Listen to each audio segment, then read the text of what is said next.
8 years of painful development time, millions in private and crowdsourced funding, a complete engine change, and one lawsuit later, StarCitizen is finally in a state where players can enjoy the space sim that was promised in 2012. But even now, the game remains in heavy development, with only the skeleton of a game being playable. I wanted to take the time to explore StarCitizen for myself and understand what's really going on. What does the future look like for Cloud Imperium games, and can StarCitizen really live up to the original promise oh so many years ago? For context, and before the day one StarCitizen pledgers crawl out of the woodwork to explain to me how inconceivably retarded I am, let me just say that I am very much not a part of the community. Having less than 10 hours of playtime, my opinions are entirely based off of other games I've played in similar genres. Though I'm going to keep things as bias-free as possible, so lower the pitchforks, sit back, and enjoy. Before we get into the current state of StarCitizen, I wanted to look briefly into the past to understand how we got here. Starting with funding and development. The project was posted to Kickstarter in 2012 to some extraordinary hype. Needless to say, the thought of playing an open-world space sim was very attractive to some people. From 2012 to April 6, 2013, the Kickstarter campaign saw a total of 34,000 backers, with a total pledged amount of just over $2 million. 2013 saw a website migration from Kickstarter to Cloud Imperium's own website, robertspaceindustriescom, where the pledges kept going. As of recording this video, StarCitizen has amassed a total of $275 million in funding. Truly an astronomical amount of money. So clearly goals were met, the game was being developed, so what's the big deal? Well, primarily it's the time frame. It has taken this game 8 years to become at all playable, and I use the term playable very liberally.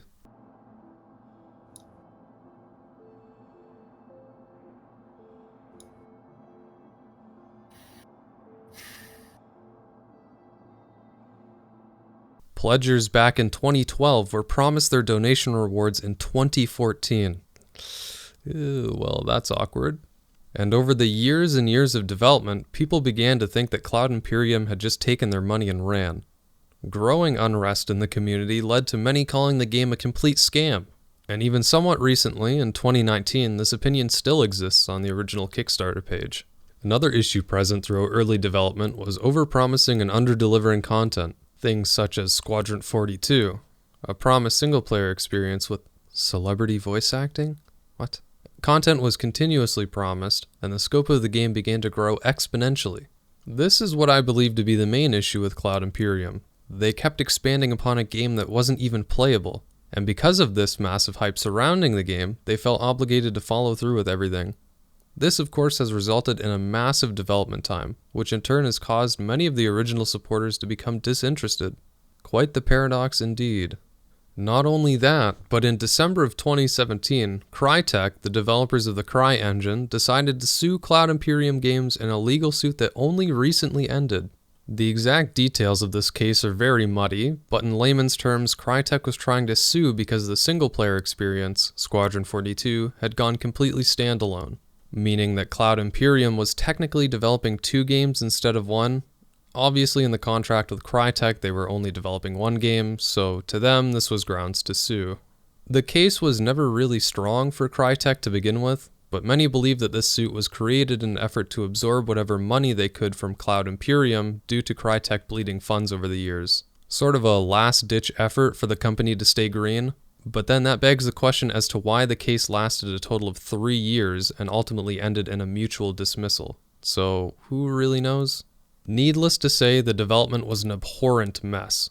However, now it seems like development is starting to come along at a reasonable pace, and there's at least a foundation for fans to play with. So, I decided to play, and see for myself how far StarCitizen has come in 8 years. And for the Pitchforkers, all footage was recorded on version 3.8.2 of the live server. The first thing I noticed when jumping into the game was performance. Listen, unless you have a fucking NASA computer, you will never get this game consistently above 60 FPS. And that's on a good day. Most of the time, frames are around 50 in populated areas, but to be fair, at this point the game just isn't optimized at all. Not only that, but there isn't any driver support. So buyer beware, you need a pretty decent PC to play this game, and even if you do, don't expect amazing results. Being that the project is still in development, there are plenty of bugs. Things from disappearing inventory items to NPCs standing on chairs for whatever reason, to lighting glitches, you name it, it's here. It's very clearly a work in progress. And credit where credit is due, because of this method of incremental releases, Cloud Imperium has plenty of free bug testers. I just feel like if you're expecting a polished product at this point, you absolutely will not get one. Besides technical mishaps, what sort of gameplay can you expect right now?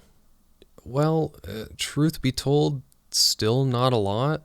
The gameplay loop of this game consists of accepting contracts, doing said contracts, getting paid, then spending your credits on weapons, armor, or ships. Contracts range from delivering cargo to bounty hunting missions, so there is some variety in how you choose to play. And honestly, there's still a lot of cool things in the game right now. Like weapon and ship variety are both pretty nuts. For me, those are the most appealing things right now. The diversity in ships and how complex they all are. You've got stuff ranging from literally massive 80-man cruise ships to single-man fighters and everything in between. It's all really cool, but right now there just isn't enough content to keep me interested. This point is even more prevalent if you choose to play solo. Not only are you limited to the ships you can effectively operate, but it's just much less fun. Of course, every game is more fun with friends, obviously, but you really do need people to play with if you choose to play StarCitizen. Gameplay isn't where this game shines, though. Where it does shine is atmosphere. This game really does feel like a space simulator. I mean, if I were to imagine what civilization would look like in, 1,000 years, this would seem pretty accurate. StarCitizen is one big visual sandbox, and things really look good if you can get past the optimization issues. As a game, though, I still say, Can I justify 8 years of development time for what is currently available to the player base? I mean, considering this game started from scratch, I would say maybe, but there's still so much work to do. And speaking of that work, where do I think this game is going to be in another couple of years? Does it have direction, appeal? Well, I mean, sort of. Like I said, there's a lot of work to do. Realistically, I can't see StarCitizen being a polished product for a few more years. If I had to guess, maybe 3 to 4 years before this is actually a playable experience. And who knows how many more years after that until we see a polished product. And yes, I know the game is playable now, but what I mean is something of the likes of an active MMO, where there are tons of active players and the game feels alive. Because ultimately that's the goal of StarCitizen, to have a space sim MMO of sorts. It's hard to recommend an unfinished product on the promise that it may get better at some point. So I would say right now, if you're interested in StarCitizen, just wait.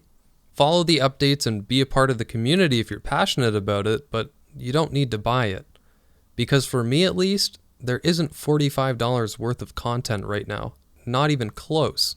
With all that being said though, the game is interesting, and I'm excited to see how things will turn out. And for Cloud Imperium to recover from all the shit they've gone through in 8 years, I mean, that's a miracle all its own. But yet again, my time is up.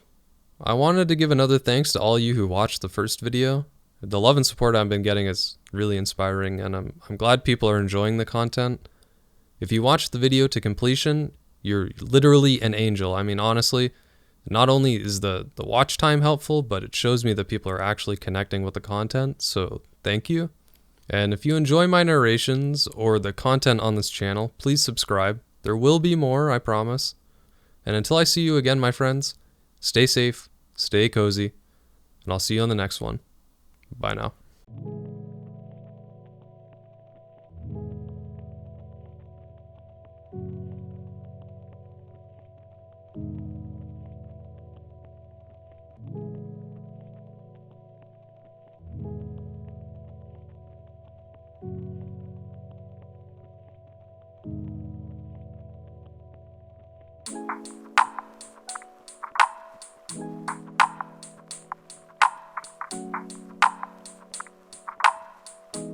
I just feel like I'd like to be alone right now.